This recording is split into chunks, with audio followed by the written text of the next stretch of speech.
नित्यानन्दकरे वराभयकरे सौन्दर्यरत्नाकरे निर्दूताखिलघोरपापनिकरे प्रत्यक्षमाहेश्वरी प्राणेयाचलवंशपावनकरे काशीपुराधीश्वरी भिक्षां देहि कृपावलम्बनकरे मातान्नपूर्णेश्वरी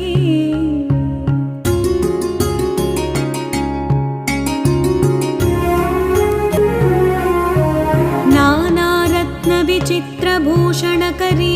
हेमाम्बराडम्बरे मुक्ताहारविडम्बमानविलसद्वक्षोजकुम्भान्तरे काश्मीरागरुवासिताङ्गरुचिरा काशीपुराधीश्वरी